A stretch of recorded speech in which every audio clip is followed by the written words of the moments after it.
หน้า294ตั้งแต่อติยมาโนติอัตตังปีลิตังทุกขิตังวิยะอัตตานังอาจรมาโนเป็นต้นไปบทว่าอติยมาโนมีความว่าประพฤติตนเหมือนระอาคือถูกบีบคั้นถึงความลำบากอีกอย่างหนึ่งอธิบายว่าผู้อันความเป็นภิกษุนั้นรบกวนอยู่บีบคั้นอยู่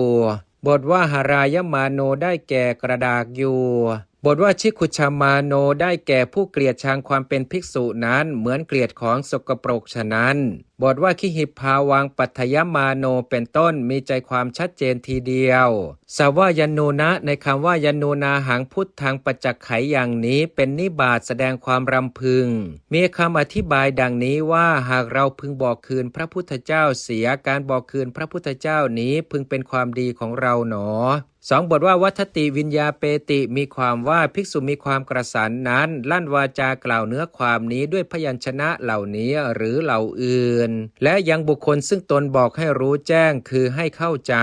ปิอักษรในบทว่าเอวัมปินี้มีอันประมวลเนื้อความข้างบนมาเป็นอาจการทำให้แจ้งความเป็นผู้ทุรพลและสิกขาไม่เป็นอันบอกลาย่อมมีแม้ด้วยประการอย่างนี้การทำให้แจ้งความเป็นผู้ทุรพลและสิกขาไม่เป็นอันบอกลาแม้ด้วยประการอื่นก็ยังมีอีกบัดนี้พระผู้มีพระภาคเจ้าเมื่อจะทรงแสดงความทำให้แจ้งความเป็นผู้ทุรพลและการไม่บอกลาสิกขาแม้ด้วยประการอย่างอื่นนั้นจึงตรัสคำว่าอัทวาปนะเป็นอาทิคำนั้นทั้งหมดโดยใจความชัดเจนทีเดียวแต่พึงทราบวินิจฉัยโดยบทดังนี้ตั้งแต่ต้นไป14บทเหล่านี้คือพุทธังปัจจักไขยังข้าพเจ้าพึงบอกคืนพระพุทธเจ้าธัมมังปัจจักไขยังข้าพเจ้าพึงบอกคืนพระธรรมสังฆังปัจจักไขยังข้าพเจ้าพึงบอกคืนพระสงฆ์สิกขังปัจจักไขยังข้าพเจ้าพึงบอกคืนสิกขา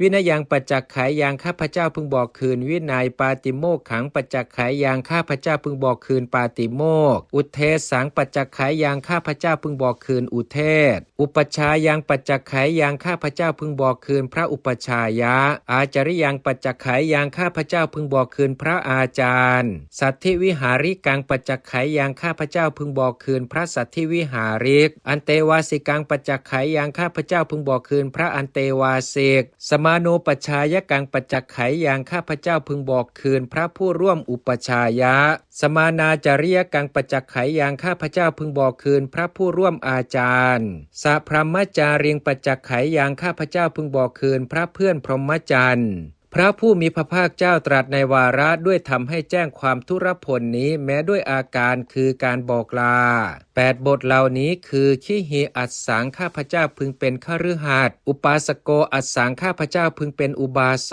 กอารามิโกอัสสังข้าพเจ้าพึงเป็นอารามิกาสามเณโรอัสสังข้าพเจ้าพึงเป็นสามเณรติทิโยอัสสังข้าพเจ้าพึงเป็นเดรัจฉี